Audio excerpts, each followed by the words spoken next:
West Emek Hefer is on the Kirkar ridges and between them dunes, near the sea.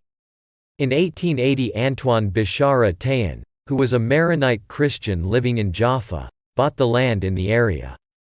Near where Bethan Aharon is today, he dug a well, built a structure for a farm and planted an orchard, but he had a conflict with the Bedouin Haris. In 1927, the land was bought by Yehoshua Hankin, for the National Fund for Israel, with the help of funding from Zionist Jews from Canada.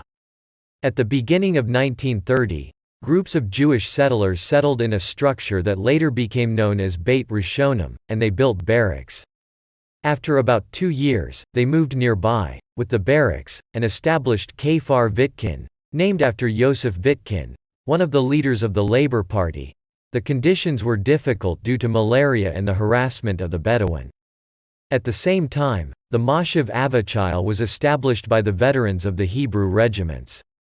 The Hebrew regiments were regiments of Jews who enlisted in the British Army in World War I, under the leadership of Rotenberg, Borochov, Trumpeldor and Jabotinsky. They hoped that it would help in the future to establish a national home for Jews. Beit Ha-Oved was established next to it, which was later merged with Avachil. Beit Harut was founded by Jewish immigrants from the USA.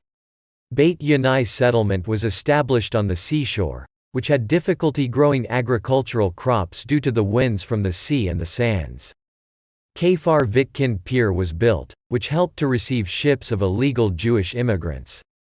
Beitan Aharon is named after Aharon Fryman, a Canadian Jew who worked to purchase the land. Havtsalat HaSharon is named after Lily Fryman, a lily in Hebrew Havtsalat. When the State of Israel was established, it was decided to unify the Jewish underground and establish the IDF. The Etzel Underground bought a ship called the Altalana, loaded it with weapons and Jewish immigrants. Ben-Gurion wanted the weapon to reach the IDF. Begin wanted the weapon to be used by the Etzel Underground, which was fighting in Jerusalem, because at that time Jerusalem was not yet part of the State of Israel. The ship reached the shore and the immigrants went down to the shore and began to unload the weapons. The IDF and Etzel Underground opened fire on each other. 4 of the Etzel and 2 of the IDF were killed. The ship continued, and on the coast of Tel Aviv, the IDF shelled and burned Altlana and killed more people and Etzel. It was a big and painful stain on the country that was just established and almost came to civil war.